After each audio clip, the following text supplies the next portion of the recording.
একটা পেপার পেয়েছে, সেটাকে প্রথমে টুকরো টুকরো করেছে, করে তারপরে ওটাকে নিয়ে খানিকক্ষণ উড়িয়ে উড়িয়ে খেলেছে। এখন আর কি ঘর পরিষ্কার করা চলছে, মানে যতই হোক নিজে ছড়িয়েছে তো ছিঁড়ে ভুড়ে, সেই জন্য এখন ঘর পরিষ্কার করা চলছে। তা কোথায় সে ঘর পরিষ্কার করছে? ড্রেসিং টেবিলের নিচে। এবার বিষয়টা হচ্ছে ওই দিক থেকে আবার হাওয়াতে বেরিয়ে যাচ্ছে, সামনে দিয়ে এসে ঢোকাচ্ছে, সাইড থেকে আবার বেরিয়ে যাচ্ছে। ওই যে একটা একটা করে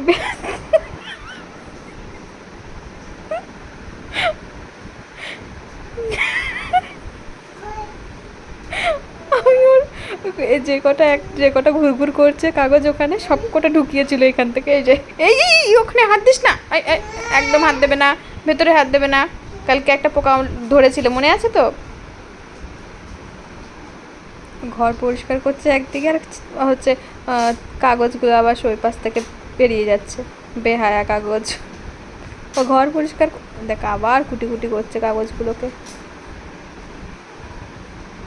নিচে থেকে ওপরে এতক্ষণ রেখেছিলাম, সে ওপর থেকে এই যে ওপরের অবস্থা, এতক্ষণ লন্ডভন্ড করে টপকে টাপকে আমাকে নিচে নামলো, নেমে এক সব করছে, নাকের থেকে জল গড়াচ্ছে, যার জন্য ওপরে রেখেছিলাম।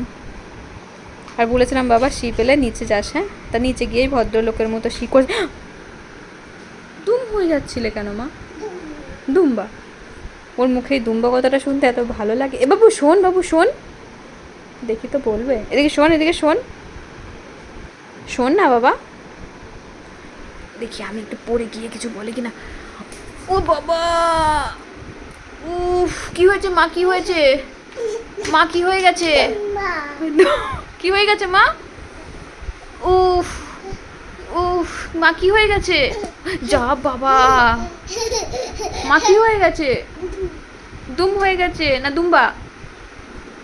দুম দুম্বা দুটোই চলতে থাকে, ওর মুখে দুম্বাটা শুনতে বেশি ভালো লাগে।